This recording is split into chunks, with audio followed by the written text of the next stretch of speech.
Tennessee should give Rick Barnes a lifetime contract. As long as he wants to coach at Tennessee, he should be the coach. And you can call him second round Rick if you want to, but he consistently puts a competitive team on the court. This team could go further than the Elite Eight, which I never thought I would say because I was so high on Dalton Connect. So I'll go ahead and say bank on it, brought to you by Commercial Bank member FDIC.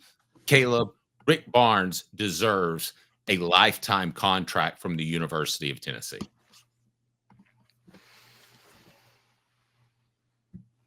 We're supposed to disagree with each other. We don't have to. But I have to agree with you. And the reason I agree with you is I have said from the longest time, Rick Barnes is 70 going on 50. Mm-hmm. This is crazy, Dave. This is crazy, but I'm just going to bring it up real quick. Rick Barnes is 70. Bruce Pearl is 64. If you had to wow. Would you have thought that they were just 6 years different? I mean, you looked it up, so you know, but I wouldn't have thought that. I'm going to say this. I wouldn't have, because I remember when Bruce Pearl was hired at Tennessee. But if you look at Bruce Pearl's aging, Dave, he looks older than Rick Barnes. He does. Like, Bruce Pearl looks older than Rick Barnes. He looks like he's aging worse. Now, maybe he likes to have fun. Maybe he likes to party. I don't know. But Rick Barnes is like... he does. Yeah, Rick Barnes is... What is the word? Teetotaler? Is that what you call it? Yes. Like, he goes to work, does his job, goes home, probably has a devotion every night and prays with his wife, doesn't he?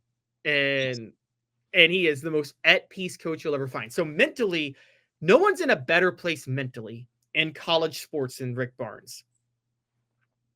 Not only is he not in a better place mentally, he also is uniquely positioned for this era of college basketball, because Rick Barnes always struggled with one and dones. Why did he always struggle with one and dones? Burt Burlkamp talked about it yesterday.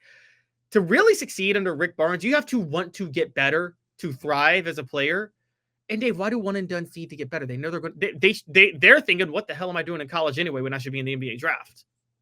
And right. They don't want it. But the one and done transfer guys, like the seniors that have a year left, they do want to get better, because this is their last shot to make the NBA draft. That plays right into what Rick Barnes wants to do. So that's why I said, maybe I overreacted with Dalton Connect a dime a dozen.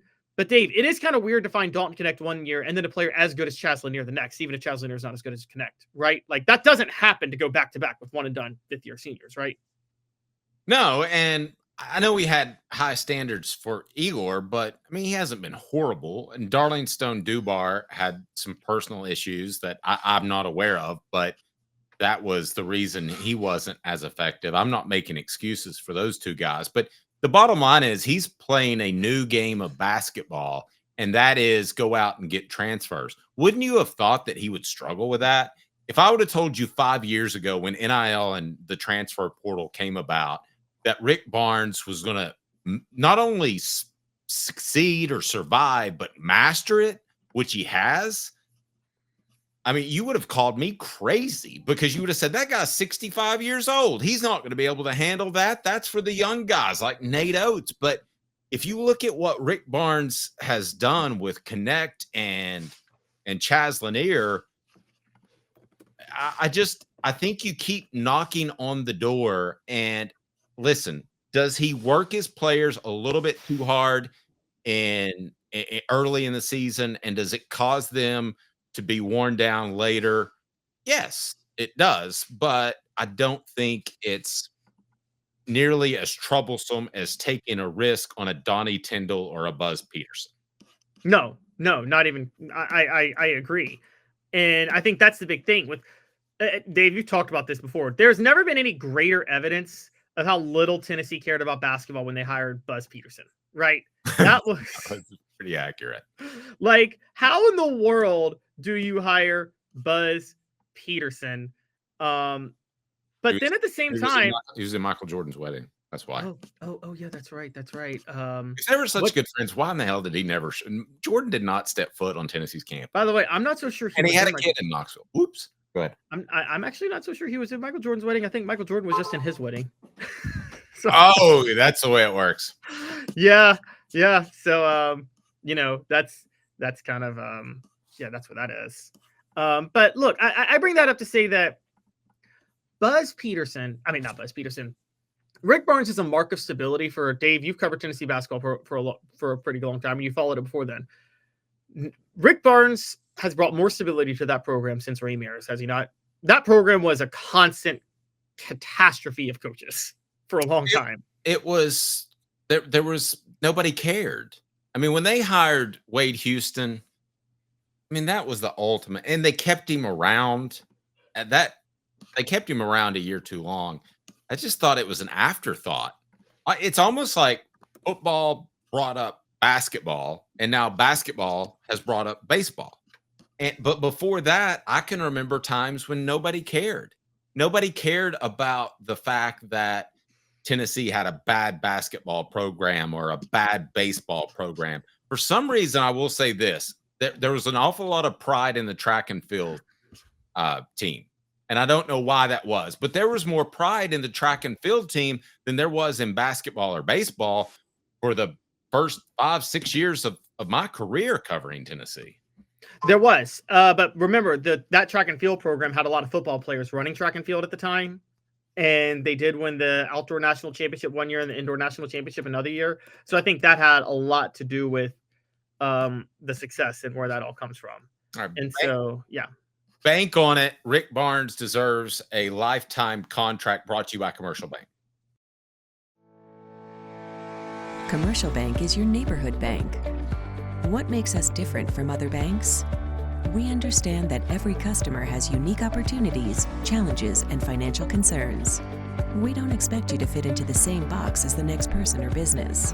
Whether it's purchasing a home, saving for your child's future, or planning for your next vacation, we're with you every step of the way to navigate life's big decisions. Commercial Bank.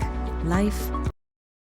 Okay, I'll play devil's advocate for just a moment, Caleb, and that is, am I settling?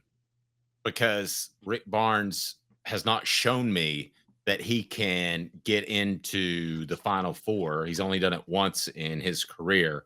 Am I settling? I'm not saying you aren't. You could be settling, but particularly with Danny White's ability to hire. But I'm going to say I think this is why SEC basketball is so much better than SEC football right now, because athletic directors have been willing to settle, and a willingness to settle. Dave, let me ask you just generically. You settle for the good coach or you shoot for the great coach? You're more likely to have success settling for the good coach, even if you don't necessarily win a national title, right? Well, and the example is everybody wants Nate Oates because Danny White hired him at Buffalo, and they want to hire him away from Alabama, and that's a way to stick it to the Crimson Tide, and I get that. But, Caleb, you got to factor in the way Nate Oates handled that whole gun issue. That was a huge issue. Poorly handled I thought the Tyler Smith issue was poorly handled as, Bruce Pearl behind closed doors was trying to make excuses to reporters for Tyler Smith. And, maybe the gun serial number was accidentally scratched off. Yeah, whatever. Come on. Oops. I scratched off the serial number on my gun. But there weren't players suspended. What happened? Was there any disciplinary action? Not that I know of, no. And the way he handled it was very questionable. And and this is the thing. This has been happening for a long time in SEC football. I think in the desperate attempt to compete with Nick Saban, Dave, I think a lot of SEC schools ran off good coaches. I think Florida ran off Dan Mullen way too quickly. And they tried to shoot higher, and they're stuck with Billy Napier. And I think in basketball, Dan Mullen wouldn't have lost his job in basketball at the same caliber, right? No, I agree with that.